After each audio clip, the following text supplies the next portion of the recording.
Hey guys, welcome back to my channel. My name is Nicole and thank you so much for watching. I did want to go ahead and share with you how I do my nails. I have gotten a few questions. So if you're interested to see how I did SNS on my nails, please go ahead and continue watching. And I'm going to walk you step by step as to how I did this process.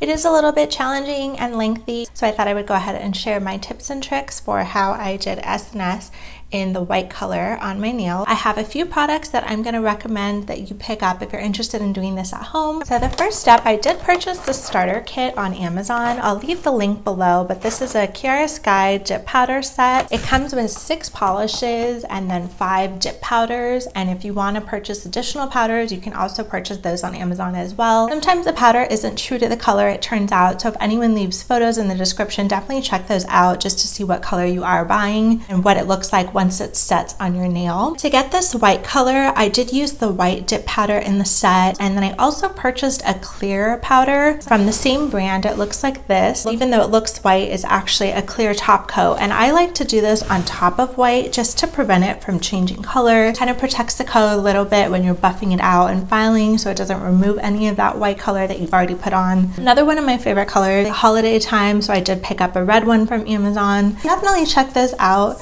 Another color that is my favorite is actually not from the same brand, it's from ANC. This is Tequila Rose number 19. This is a gorgeous color. Before I go to the white step, I had the Tequila Rose on my nail, so if you like that color, this is what I used, and I will link it in the description. Another item that I purchased on Amazon that does not come in the kit is a package of buffers. This one came in a pack, so I will leave the link below, but these work really well just at the very end to go ahead and file anything that might be a little bit rough. It just kind of adds a nice little finish after you've buffed and drilled everything that you need to, buff everything out and make it extra smooth. So I do recommend picking those up and using them as your last step in the process. This is a cuticle exfoliator, so basically polish it over your cuticles. It helps to go ahead and easily remove any excess cuticles that you have. And I also like to use these clipper tools just to get rid of any cuticle excess on the outside. Another item that does not come in the kit is this drill. It comes with a power cord attached, and then it does have attachments that come with it, so it has different drill sizes, so that way when you're interchanging and doing different styles on your nails to kind of get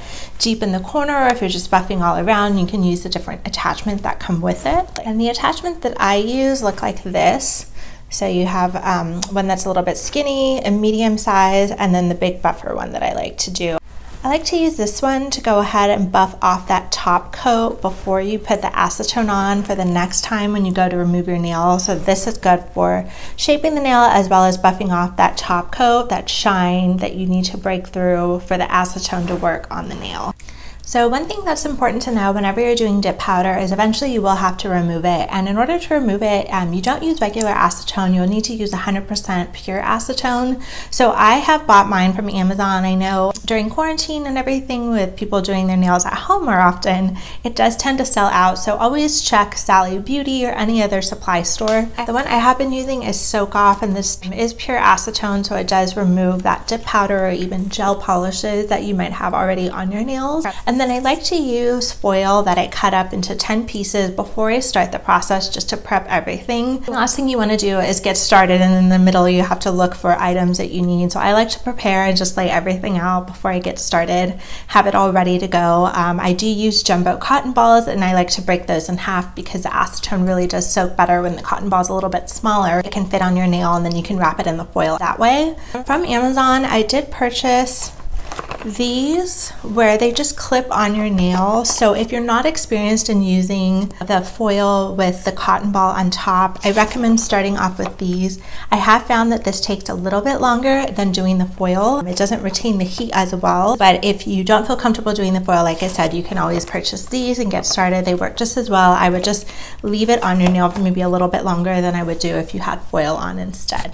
Another great item that I have found works really well is a really good nail file. I like kind of a longer rectangular shape. Sometimes I do a coffin shape or round out the edges, but this just makes it really easy. I did have to remove the original SNS that I had on my nails first, and then I went ahead and did this white dip powder that you see here. So if you're interested in seeing how I did this step by step, please go ahead and keep watching.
If you like this video, don't forget to like and subscribe, and leave me your comments below on what your favorite colors are to do on your nails, especially for springtime or just in general.